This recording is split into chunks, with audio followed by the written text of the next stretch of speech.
Hi, everybody. Dr. Zach here, and today I want to take a few minutes and to affirm some really powerful people. And these are people that, according to a French general who is unnamed, so I haven't actually validated that this is a real French general, but this is what he's quoted as saying. People who resisted COVID jabs are superheroes who embody the best of humanity. So here's the picture of this French general. And again, it's just right here, French general. It doesn't actually have his name. So I'm here for the record saying, and I don't know if this is accurate and valid, and I'm not going to risk my reputation of trying to bring truth to this and saying this is real. But if you want to replace French general with Dr. Zach, you can do that, because on the record, I'm saying right now that people who resisted COVID jabs are superheroes.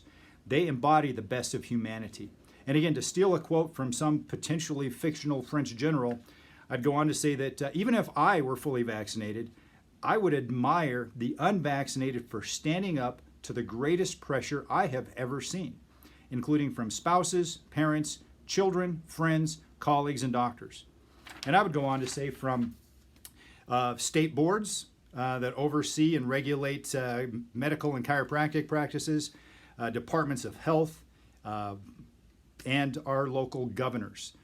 Because again, we've seen that there's been a whole lot of pressure on this issue, and that anybody who has decided that they're going to avoid the vaccine and the jab or whatever it is, so that they can actually do what they believe that they want to do, instead of just following what everybody else is doing and wearing the badge of honor that says, I got my jab, they deserve to wear an even, they need a superhero shirt that says, I resisted the pressure, the greatest pressure that we've ever experienced, to conform to something that has no validation.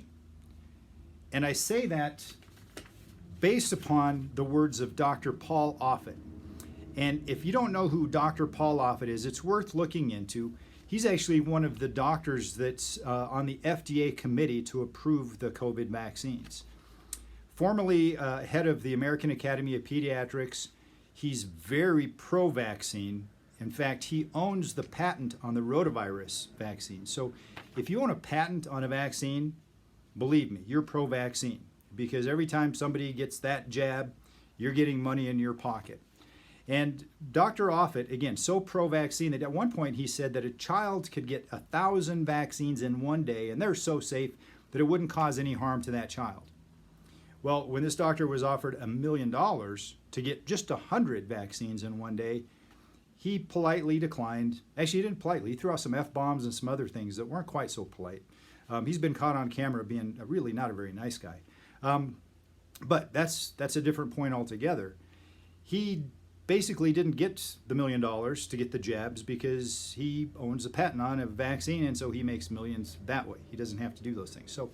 But anyway, when he was asked about why he voted against approving the latest boosters for children, his response was this: the only reason I voted no was because hell no was not a choice.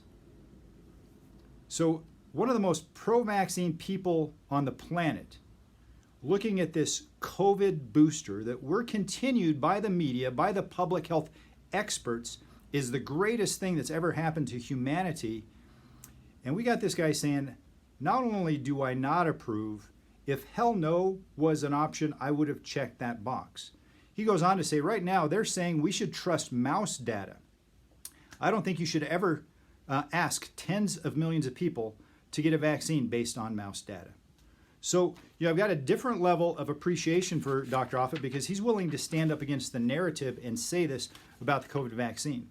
At the same time, he's still very vocal about doing everything that can be done legislatively to continue to mandate vaccines. And so what we see is that I came across another article that actually had some quotes from him that I'll get to in a moment. But this article was called "A Wave of Anti-Vaccine Legislation is Sweeping the United States." And it comes from a magazine called Vox, V-O-X. Don't know a whole lot about it, but as I've started reading the article, I'm kind of going, it's not hard to figure out what their political slant is. Basically what they're saying is that, as the weather is starting to turn cold, officials push for more people to get their new booster shot before an expected winter coronavirus surge, public health leaders are battling skepticism and apathy toward the vaccines. Experts fear the politicized backlash of the COVID-19 vaccines is already fostering skepticism about routine vaccinations generally, from childhood immunizations to flu shots. Goes on to say, across the country, Republican lawmakers have drafted a pile of anti-vaccine mandates this year, chipping away at a foundational health practice for the last half century. Goes on to say, fewer Americans said this year and last year that they will get the flu shot compared to the years before that. And so what we're seeing is that people are becoming a little bit more skeptical, what they're calling vaccine hesitant, after the pandemic than they were before, which is surprising when you look at what the experts tell us about the COVID-19 jab and how it's completely safe. It's saved humanity. There are no side effects except for all of the 40% increased mortality rates of people who have been jabbed. So, but that's not from COVID. That's certainly not from the jab. It's coincidence. The number one cause of death in the United States right now. So anyway, with Dr. Offit, he's basically taking and embracing that we still need to mandate all these things for the kids. And here's where it becomes a challenge, is that as he says, the COVID jabs, we probably don't want to mandate. Kids shouldn't be getting them anyway. It shouldn't even be approved. Today, we've got the ACIP, which is actually the organization that oversees which vaccines get put on the CDC schedule, debating whether or not they should put the COVID-19 vaccine as part of our childhood vaccination program, which means that as they have taken away our rights as parents to choose to be exempt for our kids and having them not get vaccinated if they want to go to school, if they want to actually participate in life in this world, COVID could be added to that. So we're taking and we're looking at adding more stuff to our kids when the kids are already toxic because of the stuff that they're required to get already. And we're being told more and more and more that we just need to comply and be good boys and girls and do what they say. So all the more reason that I salute all of the superheroes today that have stood their ground against the criticism, that they've been willing to stand up and lose their jobs potentially. I've walked through that with several people who have done that have gotten to the points to where they're in tears because if they don't get the jab, they can't support their family. We've seen businesses closed.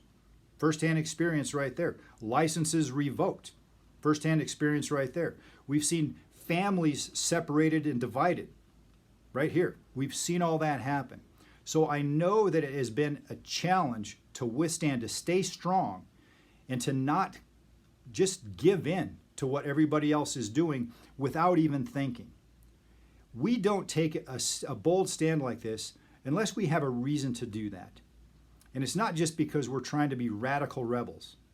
It's because we've looked at the data that's out there, and just like Dr. Offit said, not just no, but hell no. Not for us, not for our kids, not now, not ever. So stay strong, my friends. I salute you. God bless you, and make today a great one.